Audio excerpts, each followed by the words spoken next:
First, I want to say sorry for the delay of videos. I've been crazy busy setting up my new studio space, which will help me get videos out faster and more consistently. As you saw, I was able to release my last 2 videos featuring Albo, which I had a blast filming. And moving forward, videos will be consistent again now that I'm settled. Now, let's get to the chapter.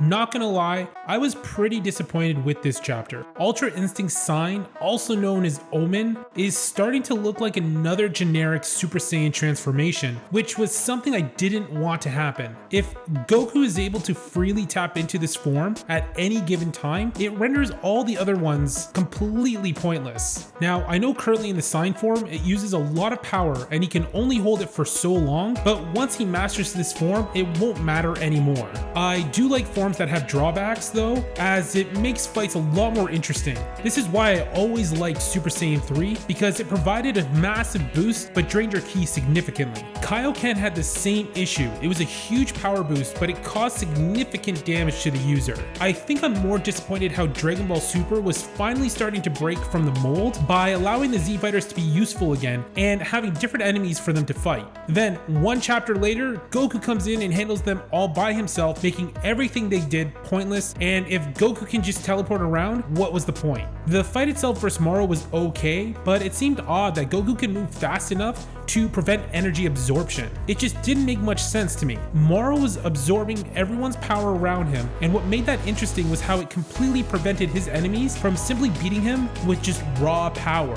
Why would Vegeta and Goku have a hard time with Moro at the beginning of this arc, as they were way stronger than him in Super Saiyan Blue, while he was somewhat fragile and weak? So now that Moro is stronger and Goku is stronger as well, they look to be about even, but now this energy absorption doesn't work.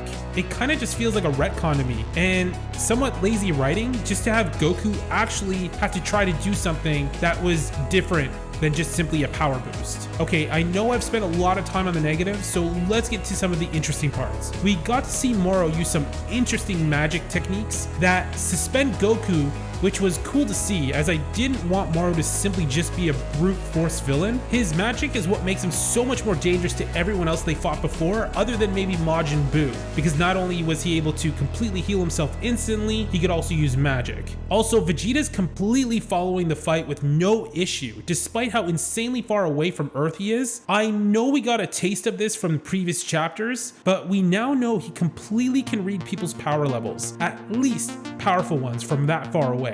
I'm still wondering if Vegeta's learned instant transmission or not, among dozens of other techniques as well, but it's hard to believe Vegeta training with mortals would surpass Goku, who was training with literal gods and learning godlike abilities. But it's going to be interesting to see how this all follows through. So in the end, I don't think Vegeta will be stronger than Goku, but I think he will possess a different set of skills. It's honestly about time Dragon Ball utilized more strategy in its fights. Imagine Tien actually using Chaozu, where Chaozu would use his psychic abilities to freeze enemies. Even if it was just for a few seconds, that would be more than enough time for Tien to do a devastating blow with his Kikoho. Even characters that may be weaker can still be insanely useful if used properly. And I don't know, maybe somewhere, somehow, Toyotaro or Toriyama will hear this. Toyotaro was so close to pulling this off 2 chapters ago. He had Tien show up to help Yamcha, but then just let Goku get the win for them instead. And that was just so heartbreaking. I want to see those guys have to really push themselves to get a win here.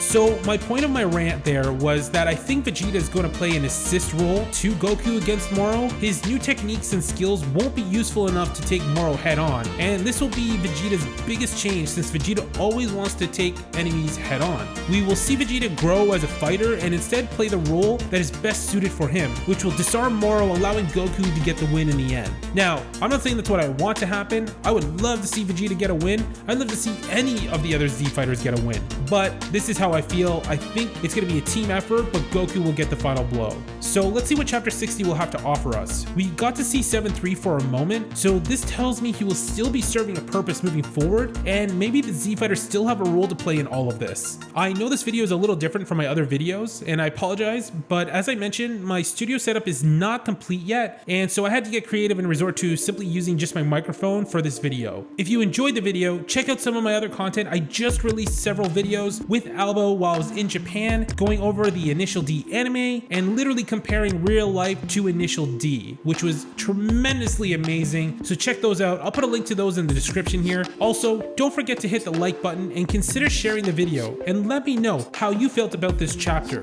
Do you think Goku is going to get the perfect form for Ultra Instinct against Moro? That's it for this one. See you all in the next video.